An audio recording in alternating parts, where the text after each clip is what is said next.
Arrête-toi un instant et écoute. Ce que tu vis en ce moment n'est peut-être pas une attaque. Ce n'est peut-être pas un blocage. Ce n'est même pas une punition. Ce que tu ressens, cette agitation, ce vide intérieur, cette impression que rien ne bouge, tout ça peut être un signe. Oui, un signe que quelque chose de grand est sur le point d'arriver dans ta vie. Quand Dieu veut bénir, il ne fait pas toujours du bruit. Il agit dans le silence, il prépare dans l'ombre. Et souvent, au lieu de te dire « je vais te bénir », il commence par te déstabiliser. Il t'enlève certaines choses, il t'éloigne de certaines personnes. Il provoque des situations que tu ne comprends pas. Mais derrière tout ça, il y a un plan. Écoute bien ce que Dieu te dit dans Jérémie chapitre 29, verset 11.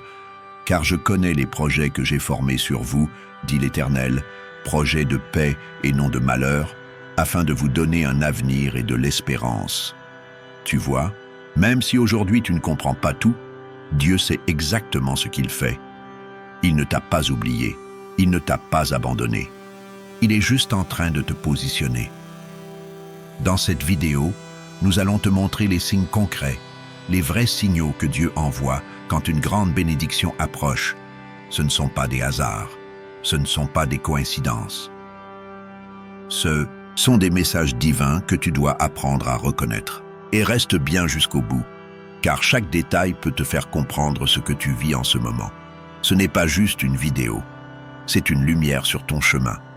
Alors, si tu ressens que ce message te parle déjà, prends une seconde, aime cette vidéo, abonne-toi à notre chaîne et surtout, garde ton cœur ouvert. Dieu va te parler.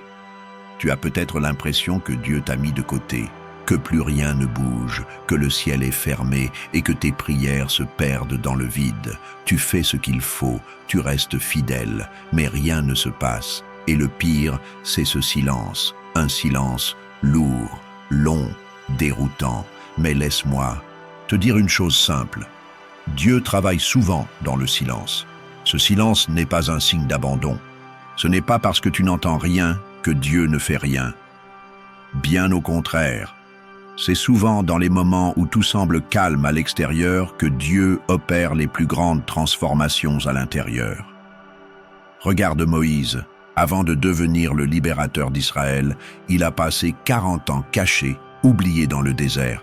Ce n'était pas une punition, c'était une formation. Dieu le préparait, dans l'ombre, loin des regards, loin des projecteurs. Il le façonnait dans le secret, pour un appel qui allait tout changer.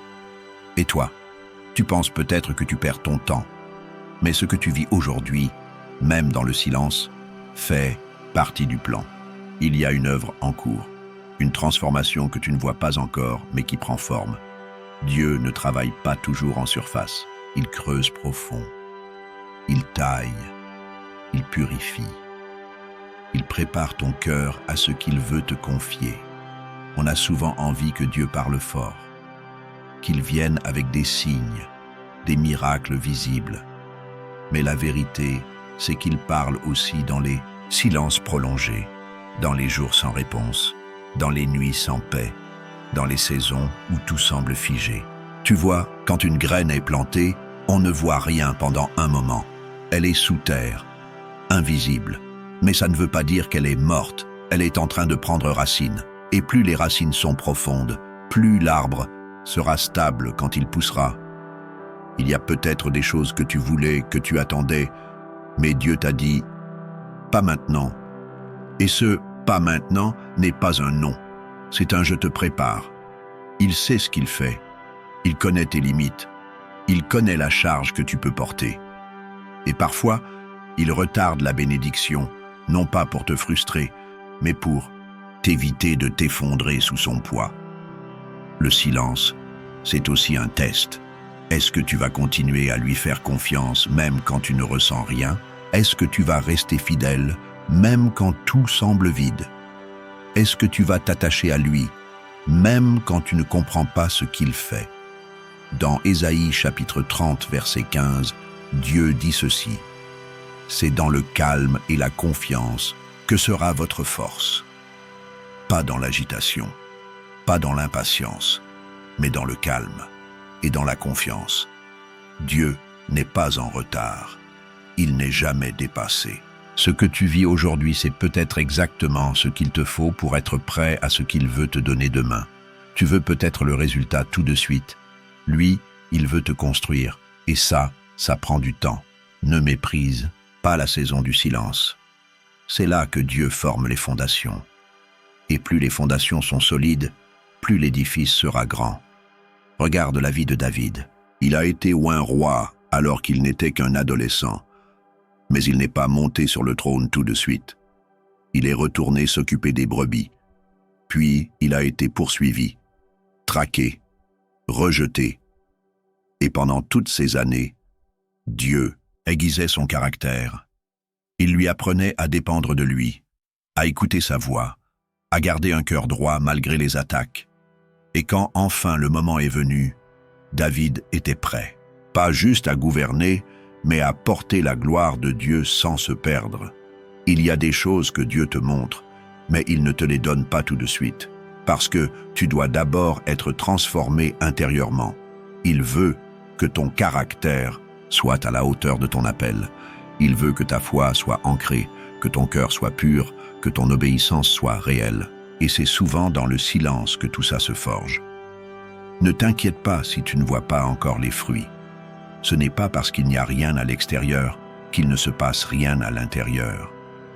Dieu est en train de poser chaque brique, de corriger ce qui doit l'être, de redresser ce qui était tordu. Il prépare un terrain stable pour que ta bénédiction ne t'écrase pas, mais qu'elle t'élève. Et tu verras, quand le silence se brisera, quand la bénédiction arrivera, tu comprendras que ce temps d'attente n'était pas un vide, c'était une grâce. Il faut que tu retiennes une chose aujourd'hui. Dieu ne gaspille jamais une saison, même celle qui te paraît inutile, même celle que tu aimerais oublier. Il utilise tout, absolument tout.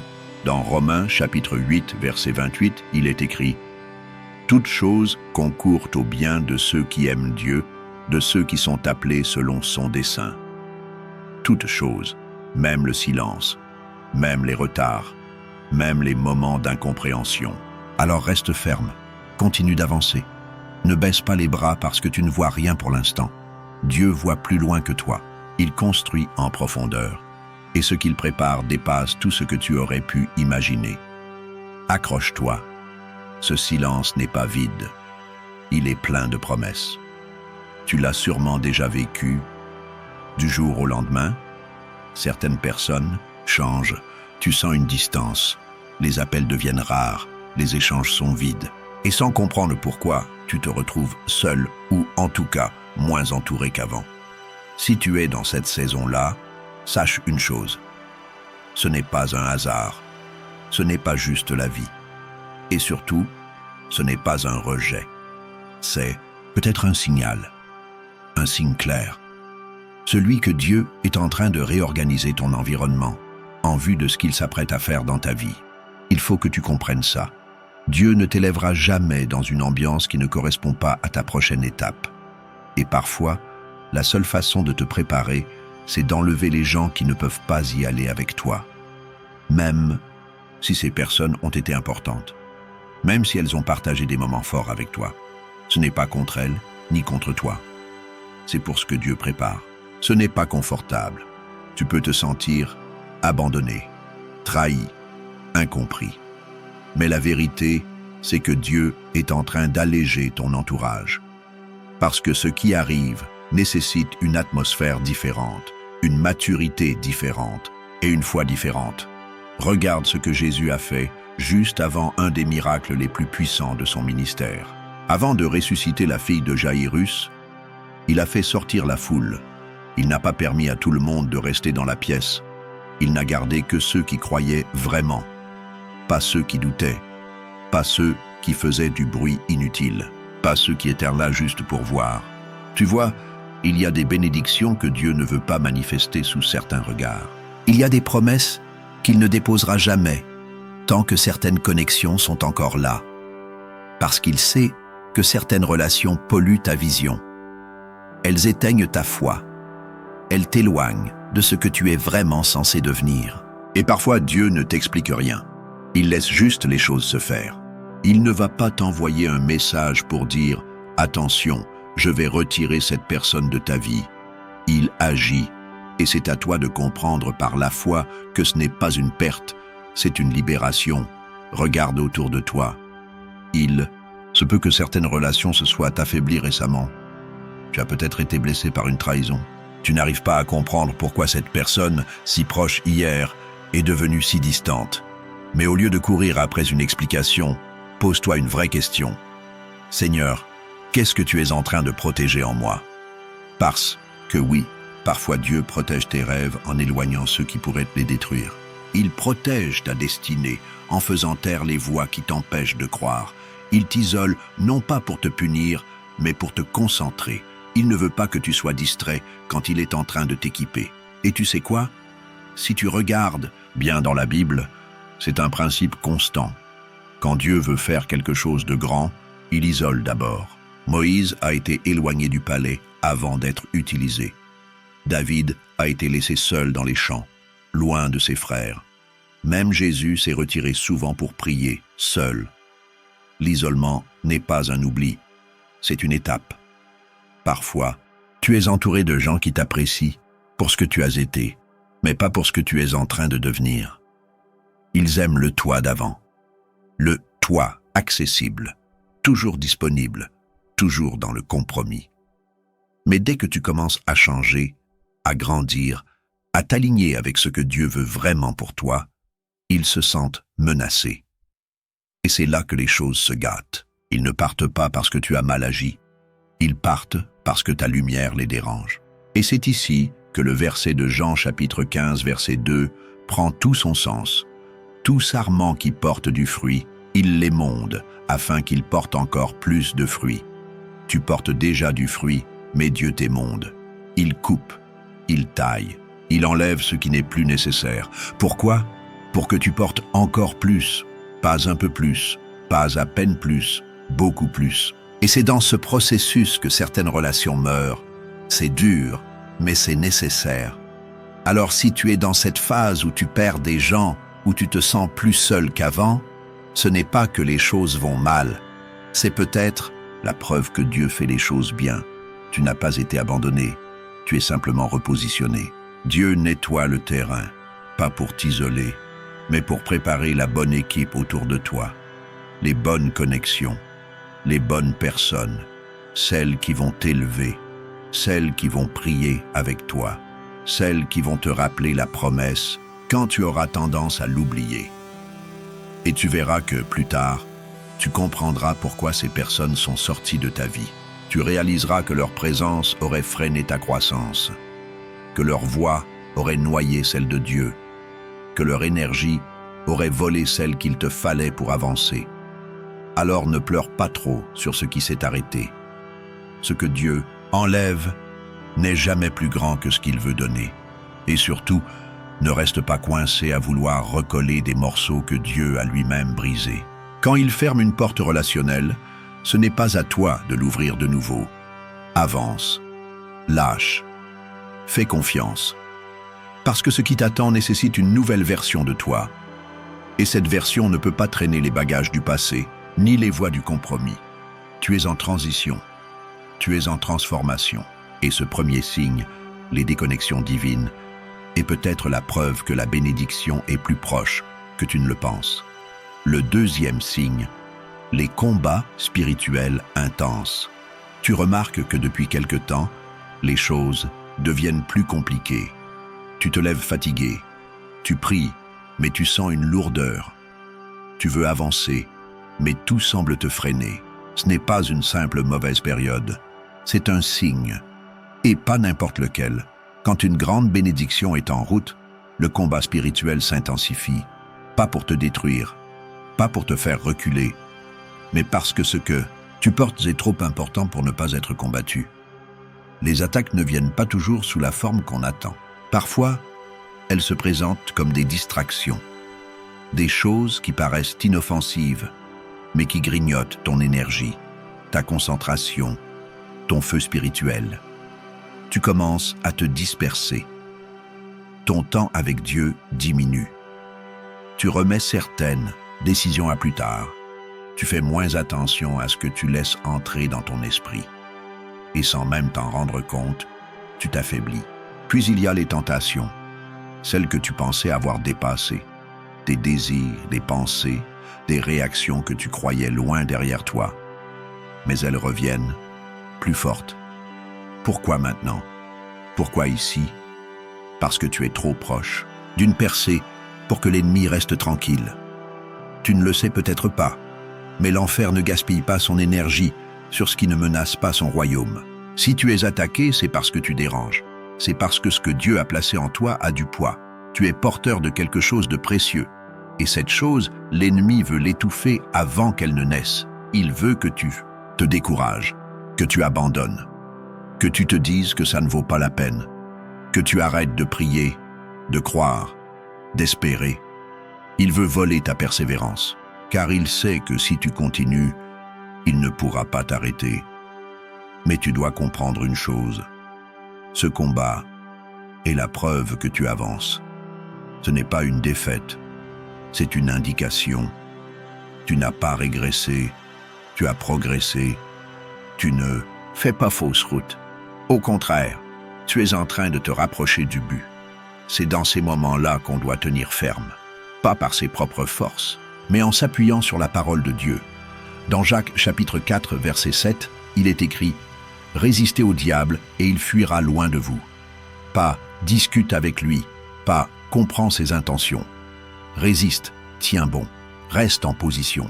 Tu vois, la résistance, ce n'est pas une posture passive, c'est une guerre intérieure, c'est décider de rester fidèle même quand tu ne ressens plus rien. C'est continuer à marcher quand tu ne vois aucun chemin. C'est garder la foi alors que tout semble perdu. Et tu sais quoi? C'est souvent à ce moment-là, dans la fatigue, dans la confusion, dans le silence, que le ciel est le plus proche. C'est là que les fondations se posent. C'est là que Dieu t'endurcit, pas pour te casser, mais pour te former, pour que quand la bénédiction viendra, tu sois capable de la porter sans qu'elle t'écrase. Il y a un passage dans Éphésiens chapitre 6, verset 13 qui dit « Prenez toutes les armes de Dieu afin de pouvoir résister dans le mauvais jour et tenir ferme après avoir tout surmonté. » Le mauvais jour, c'est aujourd'hui peut-être, mais les armes sont là, la prière, la parole, l'adoration, la vérité. C'est le moment de t'en revêtir. Ce n'est pas le moment de baisser les bras, c'est le moment de lever la tête. Tu n'as pas besoin d'avoir tout compris pour tenir bon. Tu n'as pas besoin de tout sentir pour être en position. Parfois, c'est justement dans l'obscurité que ta foi devient réelle. Pas parce que tu vois, mais parce que tu crois. Alors oui, c'est dur. Oui, c'est intense. Mais tu n'es pas seul. Ce que tu vis en ce moment, ce n'est pas un hasard. Ce n'est pas une malédiction. C'est une confirmation. Tu es sur le point d'entrer dans une saison différente. Et l'ennemi le sait. Tu veux savoir ce que Dieu est en train de faire? Il te forge. Il te prépare à gérer ce qu'il va déposer entre tes mains. Il ne veut pas que tu perdes ta bénédiction par manque de stabilité. Il t'enseigne la constance. Il te fait passer par le feu pour enlever ce qui ne peut pas t'accompagner plus loin. Alors, au lieu de fuir le combat, affronte-le. Non pas seul, mais avec Dieu à tes côtés. Rappelle-toi que ta victoire ne dépend pas de ta force, mais de ta position. Sois ferme, sois stable, sois confiant. Ne laisse pas ces attaques te faire croire que tu es en train d'échouer. Elles te révèlent que tu es sur le point d'atteindre quelque chose que tu ne peux même pas imaginer. Reste fidèle. Tiens ton poste. Le combat est réel, mais la bénédiction aussi. Et cette bénédiction, elle vaut chaque larme, chaque fatigue, chaque moment d'attente. Tu n'auras pas souffert pour rien. Rien ne sera perdu. Dieu n'a pas fini. Ce n'est pas la fin. C'est le passage obligé vers une élévation que tu ne peux pas encore voir, mais qui arrive. Le troisième signe, l'agitation intérieure. Tu sais, parfois, tu es dans une saison où tout semble aller à peu près bien. Rien de catastrophique. Tu as un toit, de quoi manger, tu es même en paix avec certaines personnes autour de toi. Et pourtant, quelque chose en toi ne va pas. Tu n'es pas en crise, mais tu n'es pas en paix non plus. Il y a comme une agitation silencieuse qui ne te lâche pas, un vide que rien ne remplit vraiment. Ce qui te faisait vibrer avant ne te parle plus. Ce que tu pensais vouloir ne te motive plus. Tu peux sourire aux autres, mais à l'intérieur, tu sais que tu n'es pas pleinement aligné. Ce n'est pas de l'ingratitude, c'est une sainte agitation. C'est le Saint-Esprit qui commence à déranger ton confort, parce que quelque chose de plus grand est en train de se préparer. Et ça, c'est l'un des signes les plus puissants qu'une bénédiction est proche. Dieu ne te laisse jamais t'installer dans un espace devenu trop petit pour ce qu'il t'a destiné à porter. Il commence toujours par élargir ton intérieur avant d'élargir ton territoire. Si tu sens ce malaise, ce flou, cette envie d'autre chose sans savoir encore quoi, tu n'es pas en train de perdre la tête. Tu es en train de grandir spirituellement. Souviens-toi de Joseph. Avant même qu'il ne devienne gouverneur en Palmyriaïs, Égypte, Dieu a placé en lui des rêves, des visions grandes, démesurées, difficiles à expliquer. Et pourtant, il n'avait rien entre les mains. Il était encore adolescent, dans une famille qui ne comprenait pas ce qu'il portait. Mais cette agitation intérieure, ces rêves qui l'agitaient la nuit, c'était Dieu en train d'annoncer quelque chose. Joseph n'était pas fou. Il était en formation. Et quand ses frères l'ont rejeté, quand il a été jeté dans un puits, vendu, accusé à tort, puis emprisonné, chaque étape faisait partie du processus. Ce qu'il avait ressenti à l'intérieur n'était pas une illusion. C'était une annonce divine, une bénédiction camouflée en tension. Et toi, aujourd'hui, si tu es dans cette zone trouble où tu n'arrives plus à t'identifier, à ton ancienne vie, à ton ancien rythme, à tes anciens projets, c'est que Dieu est en train de réveiller quelque chose de nouveau en toi. Ne cherche pas à éteindre cette agitation.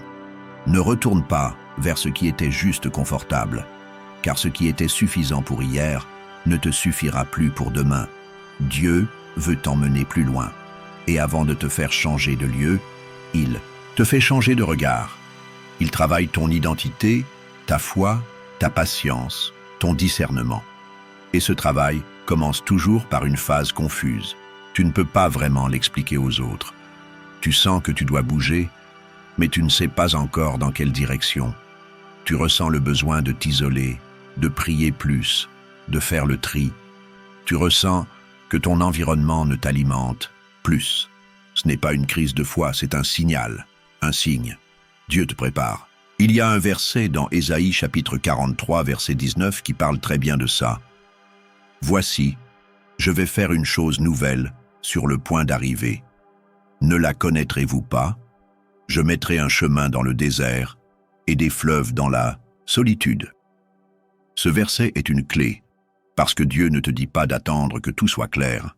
Il te dit qu'il est déjà en train de faire quelque chose de nouveau, et que ton agitation est justement le signal que cette nouveauté approche. Mais attention, ce moment est fragile. Beaucoup, au lieu d'écouter cette agitation, la fuient. Ils se surchargent d'activités, de distractions, ou ils retournent dans d'anciennes habitudes. Pourquoi? Parce que rester dans le vide est inconfortable. Mais laisse-moi te dire une chose. Si tu refuses ce vide, tu risques de manquer le tournant que Dieu te propose. Le vide n'est pas là pour te punir. Il est là pour t'aider à désencombrer ton esprit, ton cœur et ta vision. Dieu t'appelle plus haut. Et pour aller plus haut, tu dois voyager plus léger. Le peuple d'Israël, quand il est sorti d'Égypte, a d'abord traversé un désert. C'était nécessaire. Pourquoi? Parce que même s'ils avaient quitté l'Égypte physiquement, l'Égypte était encore en eux. Dieu devait leur enlever la mentalité d'esclave avant de les faire entrer dans la terre promise. Et toi, peut-être que tu es en train de quitter une saison, mais tu ne peux pas entrer dans la suivante avec les anciens raisonnements. Ce que tu ressens comme de l'agitation est en réalité une transition. Et dans toute transition, il y a une zone floue. C'est normal.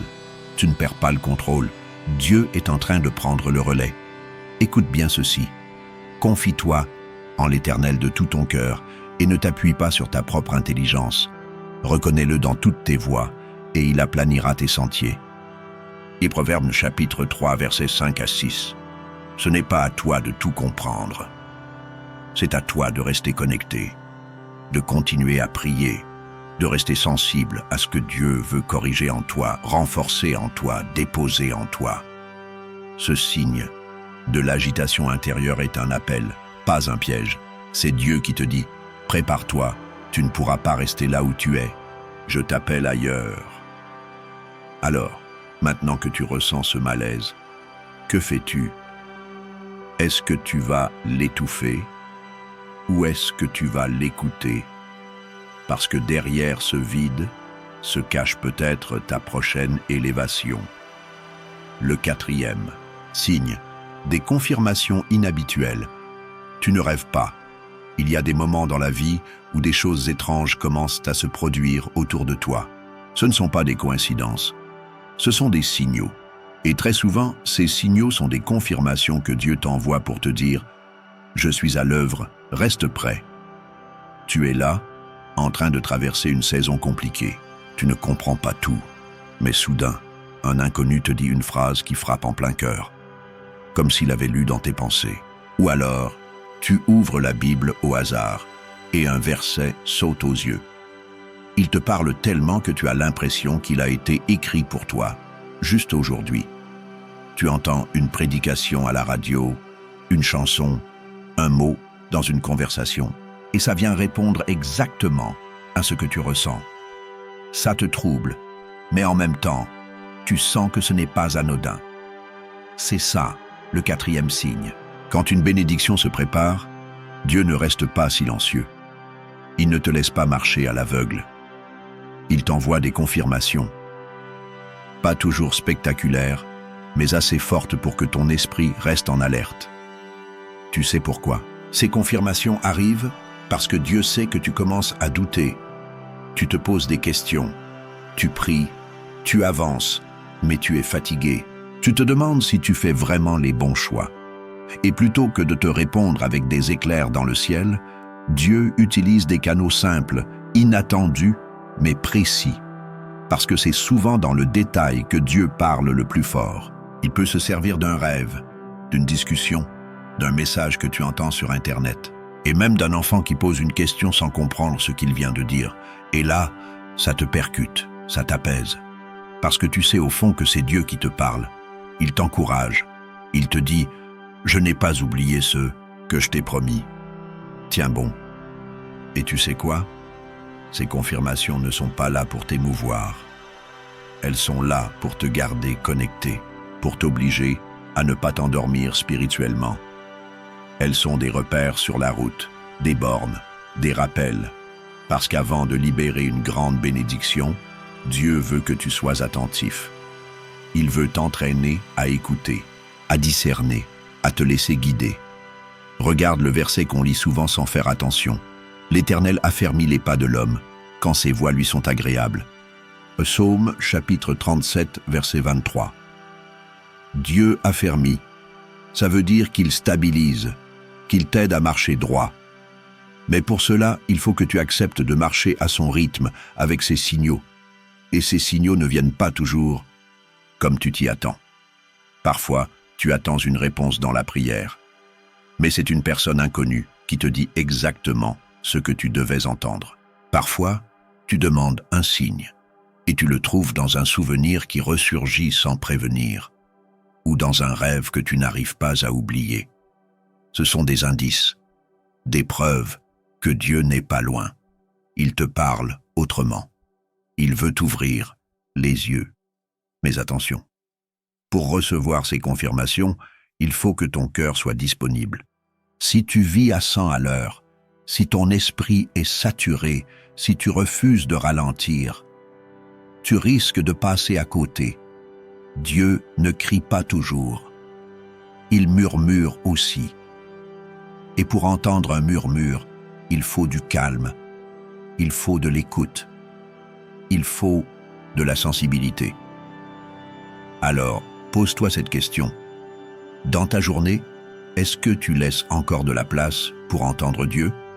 Est-ce que tu prends le temps de relire ce que tu vis avec un regard spirituel, Parce que si tu ne fais pas attention, tu vas classer les confirmations divines comme de simples hasards. Et tu vas perdre de vue ce que Dieu est en train de construire. Tu n'as pas besoin d'avoir toutes les réponses aujourd'hui, mais tu as besoin de rester connecté. Et Dieu, lui, sait comment te parler. Ce n'est pas à toi de forcer sa main. C'est à toi de rester ouvert, disponible, prêt à entendre même ce que tu ne comprends pas encore. Et quand ces confirmations arrivent, même si elles te semblent étranges, écris-les, note-les, quelque part. Relis-les plus tard, parce qu'un jour, tu verras que tout formait un fil rouge. Un plan bien plus grand que ce que tu pensais. Regarde l'histoire de Samuel. Il était jeune. Il dormait. Il ne connaissait pas encore la voix de Dieu. Mais Dieu l'a appelé 3 fois. Et c'est à la 3e que Samuel a su que c'était l'Éternel. Pourquoi? Parce qu'il a été enseigné à reconnaître cette voix. Il a appris à répondre. Et toi aussi, tu peux apprendre à reconnaître les confirmations de Dieu dans ta vie. Elles ne sont pas rares. Elles sont souvent discrètes, mais elles sont là. Et elles veulent t'aider à tenir jusqu'à ce que la promesse se matérialise. Dieu ne t'a pas abandonné. Il te parle autrement. Et si tu fais attention, tu comprendras que tout ce que tu vis en ce moment est en train de t'emmener quelque part. Rien n'est au hasard, rien n'est perdu. Proverbe chapitre 3, versets 5 à 6 dit ceci. Confie-toi en l'Éternel de tout ton cœur et ne t'appuie pas sur ta sagesse. Reconnais-le dans toutes tes voies et il aplanira tes sentiers. Voilà la clé. Apprends à reconnaître Dieu, même dans les choses simples, même dans ce qui semble banal. Parce qu'avant la grande bénédiction, Dieu te forme à le suivre. Pas à tout comprendre, mais à lui faire confiance. Alors si, ces derniers temps, tu entends des phrases qui t'interpellent, si tu ressens des répétitions étranges, des messages qui reviennent souvent, si des gens t'encouragent sans savoir, ce que tu vis, ce n'est pas le hasard. C'est le ciel qui te parle. Reste attentif, reste obéissant. Et surtout, ne méprise jamais un petit signe, parce qu'il peut cacher une grande promesse. Le dernier signe, une demande de lâcher prise. Tu sais, parfois, Dieu n'attend pas que tu sois prêt. Il attend que tu sois disponible. Et c'est là que tout change. Avant une grande bénédiction, Dieu va presque toujours te demander de lâcher quelque chose. Et ce n'est jamais facile. Il ne s'agit pas de quelque chose qui ne compte pas. Non, c'est souvent quelque chose qui t'est cher. Un plan que tu avais bien ficelé. Une relation à laquelle tu t'accrochais. Un confort dans lequel tu t'étais installé. Mais voilà, ce que tu refuses de lâcher peut très bien être ce qui bloque ce que Dieu veut t'apporter. Ce signe est souvent mal compris, parce qu'on a tendance à penser que quand on perd quelque chose, c'est que Dieu nous punit ou qu'on a fait un mauvais choix. Mais dans bien des cas, c'est juste une étape, un test, une transition qui t'arrache ce qui est temporaire pour te préparer à l'éternel. On veut que les choses changent, mais on veut rester accroché à ce qu'on connaît. Et Dieu ne travaille pas comme ça. Il ne veut pas juste améliorer ton ancien système. Il veut t'emmener dans quelque chose de totalement nouveau. Mais pour ça, il faut que tu sois prêt à lâcher, à libérer ce que tu crois essentiel, à faire confiance même quand tu ne comprends pas tout. C'est là que la foi entre en jeu. Pas une foi émotionnelle, mais une foi mature. Celle qui sait que Dieu est fidèle même quand tout semble flou. Tu te souviens d'Abraham. Dieu lui avait enfin donné le fils qu'il attendait depuis des années, Isaac. Et un jour, Dieu lui dit « Offre-le-moi ». Pourquoi une telle demande? Ce n'était pas Isaac que Dieu voulait. Ce qu'il testait, c'était le cœur d'Abraham, son attachement, sa confiance. Est-ce qu'il aimait le don plus que le donateur? Est-ce qu'il ferait confiance à Dieu, même dans l'incompréhensible? Et toi, qu'est-ce que tu tiens si fort dans tes mains que Dieu n'arrive plus à y poser sa volonté? Est-ce une relation que tu refuses de laisser partir? Un projet que tu refuses de remettre entre ses mains? Une peur que tu refuses d'affronter? Ce n'est pas une punition, c'est une libération. Il y a des choses que tu dois déposer pour pouvoir avancer. Parce que tant que tu refuses de lâcher, tu t'épuises à maintenir quelque chose que Dieu a déjà retiré de ton chemin. Et pendant ce temps, tu rates ce qu'il essaie de te montrer. Dieu ne te demandera jamais de lâcher quelque chose sans une raison. Il voit plus loin que toi. Il sait ce qui va te nuire demain, même si aujourd'hui tu l'appelles indispensable. Et c'est pour ça qu'il agit parfois de manière choquante, brutale même, mais toujours pour ton bien. Regarde ce que dit le livre des Proverbes, au chapitre 3, verset 5. « Confie-toi en l'Éternel de tout ton cœur et ne t'appuie pas sur ta sagesse. Reconnais-le dans toutes tes voies et il aplanira tes sentiers. » Ça veut dire ceci, même quand tu ne comprends pas pourquoi tu dois renoncer à quelque chose, tu peux continuer à faire confiance, parce que Dieu ne t'abandonne pas au milieu, il t'emmène quelque part. Beaucoup de bénédictions sont suspendues, non pas parce que tu n'es pas prêt à les recevoir, mais parce que tu refuses de faire l'espace nécessaire dans ta vie pour les accueillir. Et l'espace, parfois, c'est une perte, une séparation, une fermeture, mais c'est aussi une préparation. Ce que Dieu veut placer dans ta vie est trop précieux pour qu'il le mélange avec des choses instables. Il faut que tu sois débarrassé de ce qui n'a plus sa place. Pas parce que ce n'était pas utile avant, mais parce que ce n'est plus utile maintenant. Parfois, c'est une mentalité que tu dois lâcher. Tu continues de penser petit, alors que Dieu veut t'amener à penser en grand. Mais tant que tu protèges ta zone de confort, tu refuses l'expansion que Dieu prépare pour toi. Tu veux l'élévation, mais tu refuses l'examen. Tu veux la promesse, mais tu refuses l'épreuve. Tu veux recevoir, mais tu refuses de libérer. Et Dieu dit, ce n'est pas comme ça que ça marche. Regarde cette parole puissante dans Jean chapitre 12, verset 24. Si le grain de blé qui est tombé en terre ne meurt, il reste seul. Mais s'il meurt, il porte beaucoup de fruits. C'est quand tu acceptes de lâcher que tu ouvres la porte aux fruits. Et pas un petit fruit, beaucoup de fruits. Mais il faut que quelque chose meure d'abord. Un attachement, un ancien rêve, une illusion, un confort. Et ça, c'est dur. Mais ce n'est jamais pour te faire perdre. C'est pour t'alléger. Quand tu tiens quelque chose trop fort, tu finis par ne plus voir ce que Dieu tient de l'autre côté. Il est là. Il attend que tu ouvres ta main. Il a préparé mieux. Mais mieux ne peut pas cohabiter avec ce qui est juste assez. Alors, pose-toi cette question. Qu'est-ce que Dieu te demande de lâcher aujourd'hui? Pas dans un an. Pas quand tu te sentiras prêt. Aujourd'hui. Tu ne perds rien en faisant confiance à Dieu. Ce qu'il te demande de relâcher, il peut le remplacer. Et bien plus. Mais la foi, ce n'est pas espérer que Dieu fasse ce que tu veux.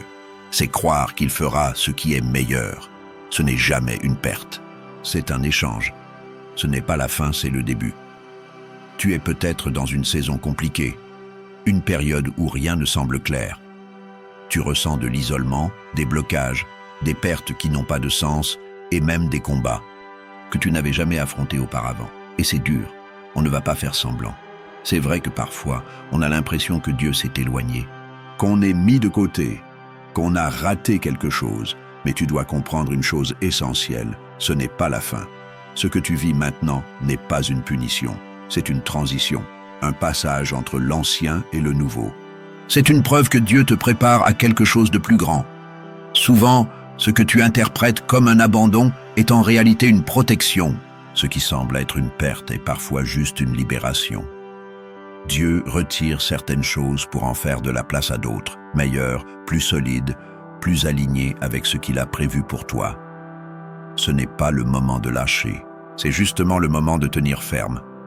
Même si tu n'as pas toutes les réponses, même si tu ne vois pas encore le bout du tunnel, ce que tu vis n'est pas un mur, c'est une porte que Dieu est en train de façonner pour toi. Et parfois, avant d'ouvrir une porte, Dieu nous apprend à patienter dans le couloir. Il est écrit dans 1 Pierre chapitre 5, verset 10. Le Dieu de toute grâce, qui vous a appelé en Jésus-Christ à sa gloire éternelle, après que vous aurez souffert un peu de temps, vous perfectionnera lui-même, vous affermira, vous fortifiera, vous rendra inébranlable. Oui, il y a une promesse après l'épreuve, et c'est pour toi. pas pour plus tard. Pour maintenant, tu es en train d'être perfectionné, affermi, rendu plus fort que jamais. Alors ne te laisse pas tromper parce que tu vois aujourd'hui. Ce n'est pas parce que les choses sont silencieuses que Dieu ne parle pas. Ce n'est pas parce que les choses sont lentes que Dieu ne bouge pas. Il travaille en toi. Il travaille pour toi. Et ce qu'il prépare n'est pas ordinaire. C'est quelque chose de massif, de surnaturel, de précis. Tu n'as pas été oublié. Tu n'as pas été mis de côté. Tu es en cours de transformation. Et ce processus-là, aussi inconfortable soit-il, est le plus grand signe que ta vie est sur le point de basculer dans une autre dimension. Tu n'es pas seul. Chaque grande bénédiction est précédée d'un temps de préparation. Même Jésus a connu le désert avant de commencer son ministère. Même Joseph a connu la fosse avant le palais. Tu ne fais pas exception. Tu es sur la bonne voie. Et même si tu n'as pas tout compris jusqu'ici, continue d'obéir, continue de marcher, continue de croire, parce que ce que Dieu t'a promis dans la lumière reste vrai, même quand tu traverses l'obscurité.